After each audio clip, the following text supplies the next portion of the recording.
जय श्री गणेश बोले हाथ दोनों जोड़ी के। जय श्री गणेश बोले हाथ दोनों जोड़ी के। रोजे रोजे देवारा पर नाम करे ढोड़ी के।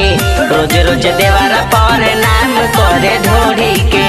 ऊपर नीचे छुए देख दोनों ओरी के। ऊपर नीचे छुए देख दोनों ओरी के। रोज रोज देवारा पर नाम करे ढोड़ी के।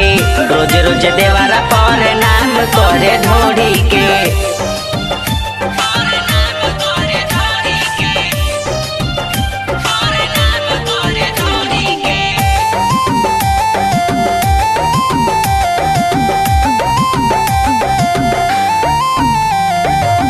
कहेला समस्या के हो जाई हल हो। रोज रोज पूजा करे लेके गंगा जल हो।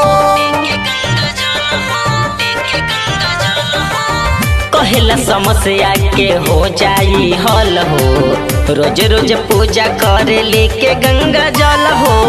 अगवे से घेर लेला हाथ दोनों जोड़ी के। अगवे से घेर लेला हाथ दोनों जोड़ी के। रोज रोज देवारा पर नाम करे ढोड़ी के। रोज रोज देवारा पर नाम करे ढोड़ी के।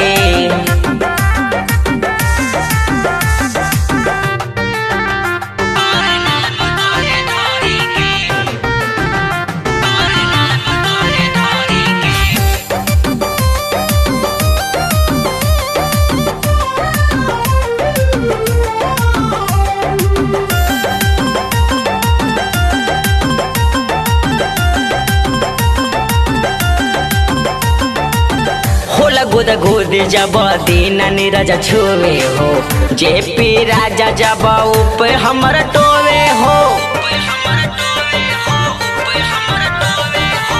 होला गुद गुद जब दीना नीरज छुए हो। जेपी राजा जब ऊपर हमर टोवे हो।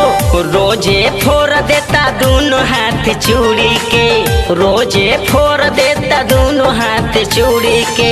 रोज रोज देवारा पर नाम करे ढोड़ी के।